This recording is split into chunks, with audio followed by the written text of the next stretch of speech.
I do appreciate that he's seeing his mom as a human being and understand the shit she was going through and not completely hating her and demonizing her. And that's not the purpose of what I'm saying.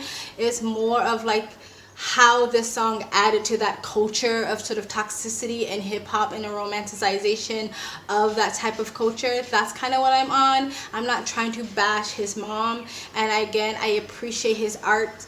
I appreciate his artistic view and his words and his poetry. I appreciate the fact that he loves his mom, and because what's the point of hating her? Like, that doesn't do anything for anybody, right?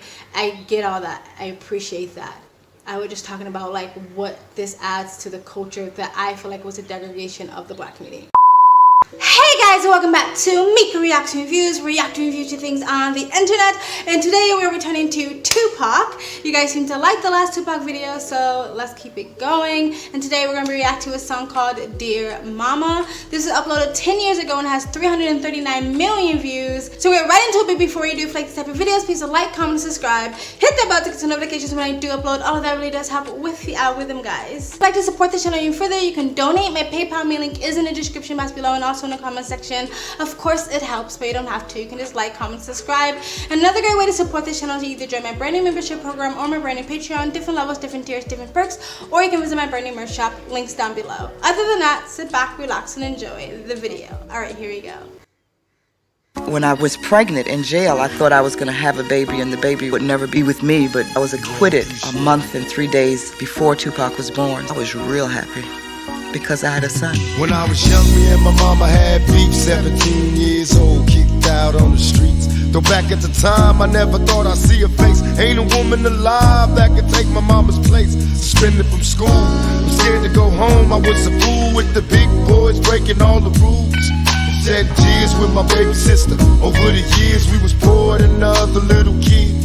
And even though we had different daddies, the same drama when things went wrong, we blame mama. I reminisce on the stress I caused. It was hell, hugging on my mama from a jail cell.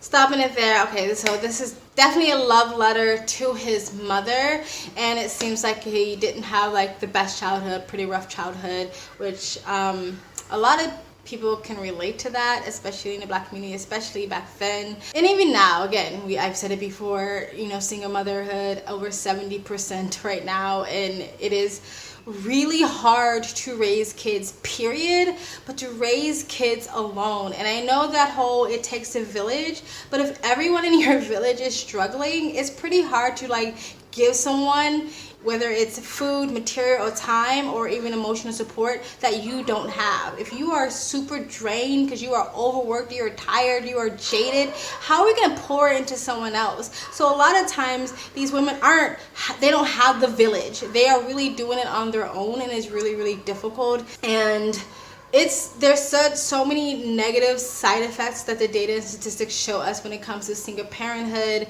and it's so desperately needed for fathers, strong fathers, to get back into the home and help raise kids. Because I know this is a love letter to his mom, and I know we're doing the whole Black queen thing, but it's no matter how strong, how intelligent, how smart, how passionate, how hardworking you are as a woman, it is very hard to teach a young boy how to be a man. And it's a really common thing in certain cultures in the Black community where the mom's overworked, the mom's tired, the mom isn't home, the son ends up running in the street, the son is angry, the son is bitter, takes it out on the mom. He's a teenage boy, but basically a grown-ass man, and the mom can't control her son, and he's out in the street. Like, that's like a common thing. You need a guy in a home to sort of balance that out. You know what I mean? And it's just really, really sad. But it's nice to see that he can go back and reflect on the shit that he probably put his mom through, and probably no fault of his own. He probably was trying to deal with the situation the best that he could as a growing teenage boy, probably in a community that wasn't the most conducive to him when it comes to healthy living, a healthy lifestyle. But anyway, let's continue. And who thinking elementary? Hey, I see the penitentiary one day. Running from the police, that's right. Mama catch me, put a whooping to my backside. And even as a crack fiend, mama, you always was a Black queen, mama. I finally understand, for a woman it ain't easy trying to raise a man. You always was committed, a single mother on welfare. Tell me how you did it, there's no way I can pay you back. But the plan is to show you that I understand. You all appreciate it. Stopping it there. I have a different spin on this. I know people might disagree with me, what I'm about to say. I am again happy as an individual that Tupac can look at his mom and see her as a human being, a faulty human being, but a human being that probably tried to do the best she could for what she had. However, it is not the greatest environment to raise your kids, and it is a responsibility on both people who bring the kids into the world to make sure they have the best upbringing. In my opinion, as a critical person from the outside, a crack fiend isn't a queen. You're not being the best mother and the best parent that you can be to your child. I'm not saying if you are a drug addict that there's no good qualities to you, that you can't love your kids and stuff like that, but as a person, before you have children, you make sure you're in a conducive situation, so we can bring kids up in a healthy environment. And as much as I understand why he's making this song, I also think it's slightly glorifying and sort of romanticizing this idea of like single motherhood, that struggle. Black women are so strong. They're so warriors. They can raise their kids all on their own. They defeat the welfare system, and even though they were on crack, they still was a good mom.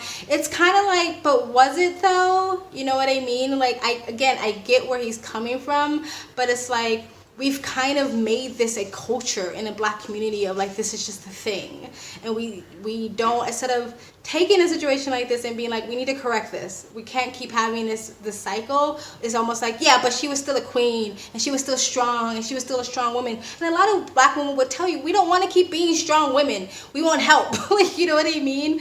And so like, I think that's developed a culture. Again, I know a lot of people are just like, just listen to the fucking song, shut the fuck up, you know what he's talking about. I get it, but when I hear this song, that's what comes to my mind, because I feel like it does sort of romanticize sort of that culture, even though I don't think that was his plan. I don't think that's what he was trying to do. I honestly think this was just a sincere love letter to his mom, and I get it, but I also think I can see the other side of it. Anyway, I'm gonna stop talking. I'm just gonna listen to the song. Sorry, guys. You all appreciate it. Don't you know we love you, sweet Dear mama, place no one above you, you all appreciate it. Don't you know we love you? Now ain't nobody tell us it was fair. No love for my daddy, cause the coward wasn't there. He passed away and I didn't cry, cause my anger wouldn't let me feel for a stranger. They say I'm wrong and I'm heartless, but all along I was looking for a father, he was gone. I hung around with the thugs, and even though they sold drugs, they showed a young brother love. I moved out and started really hanging. I needed money of my own, so I started slanging. I ain't guilty, cause even though I sell rocks, it feels good putting money in your mailbox. Stopping it there. Okay, again, I know people are gonna be like, just shut up and appreciate the song, but if you're new to this channel, this is what I do. I break it down, the meaning, and sort of try to take it deeper. I don't just bob my head and say bars. So again, I get what he's doing. But in his last song, Changes, he criticized someone for selling drugs to his own community. But now he's saying that I don't feel guilty. I just had to do what I had to do, and I feel my pocket. So again, I think I understand this type of hip hop where just like, you're just rapping about your lived experience, and it is what it is. But I do think that this was sort of like around that time where like that sort of lifestyle was sort of promoted and romanticized. And again, I don't think that is his point, but that's what it adds to that. And I get the whole father thing. Honestly, before I met my dad, when I got older, I met my real dad when I was about 18 years old. I never really missed him, and I never really longed for him, and I don't even know if I longed for a dad. I think I maybe recognized that having a man in a home would be better for my mom, and then my mom wouldn't be so abusive to me because she would be happier. But I never longed for it because I didn't know what it felt like to have it, and I didn't know him. And so like, I honestly get that. But now me and my dad are best friends. My sister, on the other hand, my younger sister, me and my brother, my older brother has the same mom, same dad. My younger sister has a different father, and she didn't get to know her dad, and her dad now passed away. And I do think maybe at the time you can like say, fuck it, I don't give a shit, I didn't know him anyway. But I do think eventually that will catch back up with you, that never being able to know, like she will never now, she never has that opportunity. And he has reached out to her. Her father reached out to her to try to connect with her. Her other siblings try to reach out to her, and she's always like, nope, because my mom demonized him a lot when we were kids, her father and my father. And so my sister just had in her head that you're a horrible person and never gave him a chance. Her father is who I grew up with, so he was my stepdad, and he was a good father when he was around. But so I do think that eventually that shit catches up with you. Never being able to talk to that person, and never, like, I feel like it's a part of you that doesn't get that closure. Anyway, sorry, blah blah blah. Let's continue. I love paying rent when the rent's due. I hope you got the diamond necklace that I sent to you. Cause when I was low, you was there for me. You never left me alone because you cared for me. And I can see you coming home after work late. You're in the kitchen trying to fix us a hot plate. You're just working with the scraps you was given. And mama made miracles every Thanksgiving. But now the road got rough, you're alone. You're trying to raise 2 bad kids on your own.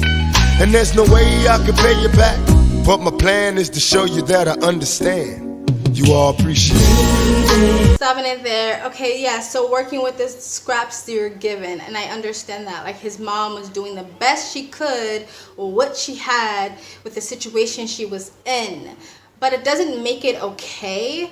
And I keep saying this, but it's like, I just watched Stevie Nights or Nights Talking. He did this whole video about this, what's his name? Crazy Bone, who did this podcast interview talking about how, like, they literally had a meeting talking about how they were going to use hip hop to basically destroy the black community and fill up the prison system. And it was around this time, so part of me, like, I have that in the back of my head, and I'm listening to this song, and I'm like, it's a great song. His voice is great. The lyrics are great. The bars are great. I get it. This is a love song, love letter to his mom. And I know when this song came out, it was a really big deal. I get it. I can appreciate all that. But at the same time, I'm listening to the lyrics, and I'm like, it sounds like you're romanticizing it a little bit. You know what I mean? I get you do the best that you can, but so you're not in that situation, you make better decisions, and you do family planning and all that stuff, so you don't have to be fighting for scraps. You don't have to just be using scraps to raise your kids. You know what I mean? You make better decisions before you get to that point, right? And so, like, I guess that's not the point of the song, and I get that, but like, I understand she did the best she could, but it's still not great. You know what I mean? Let's not praise that lifestyle. Let's not praise that as, like, you know what, she was still a strong woman. You could have also been a strong, wise, intelligent woman and not put yourself in the same situation, so your kids would have to struggle. He said, like, my mom had to raise 2 bad kids. That's probably not a fault of their own if they were bad. Their mom was probably overworked, tired, not around, you know, any growing up to be teenage boys, which can be a size of a grown man, and, you know, they don't have a father figure. They're probably angry. They got emotional issues that they can't even fucking sort out themselves. They're going, and he also said something about, like, even though he joined this gang and even though they were bad, they were still his family. Again, romanticizing gangster culture. Gang members prey on little boys. They prey on broken families. They prey on kids in the streets that don't have fathers. That's not a good thing to prey on and to almost, like, groom a kid as if we're your family, be with us, and then kill people and sell drugs into your community. That's not good. So let's not romanticize that. And I know my audience is smart enough to know that, and maybe you're new to this channel, you're just like, again, shut the fuck up and just listen to the song. But I'm trying to break it down in a more deeper way. But anyway, let's continue. Don't you know we love you, sweet And dear mama, place no one above you, sweet. you all appreciate it. Don't you know we love you? Pour out some liquor and I reminisce, cause through the drama I can always depend on my mama. And when it seems that I'm hopeless, you say the words that can get me back in focus. When I was sick as a little kid, to keep me happy there's no limit to the things you did. And all my childhood memories are full of all the sweet things you did for me. And even though I act crazy, I gotta thank the Lord that you made me. There are no words that can express how I feel. You never kept a secret, always stayed real. And I appreciate how you raised me. and all the extra love that you gave me. I wish I could take the pain away. If you can make it through the night, there's a brighter day. Everything will be alright if you hold on. It's a struggle every day, gotta roll on. And there's no way I can pay you back, but my plan is to show you that I understand. You all appreciate it. Don't you know we love you, sweet Dear mama, place no one above you, sweet you all appreciate it.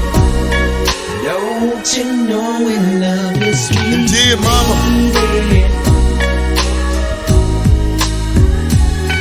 dear mama,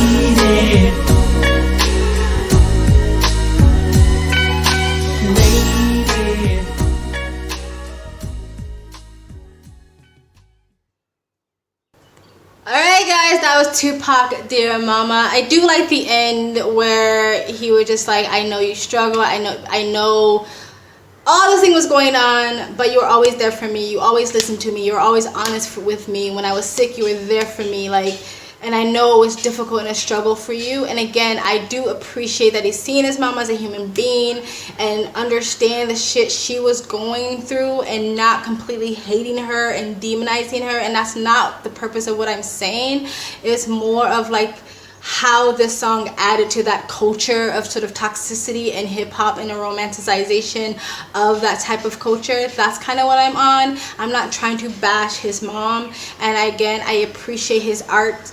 I appreciate his artistic view and his words and his poetry. I appreciate the fact that he loves his mom, and because what's the point of hating her? Like, that doesn't do anything for anybody, right? I get all that. I appreciate that. I was just talking about like what this adds to the culture that I feel like was a degradation of the black community. Anyway, that's it guys. If you're still there, you're not like, shut the fuck up. Let me know what you think in the comment section below.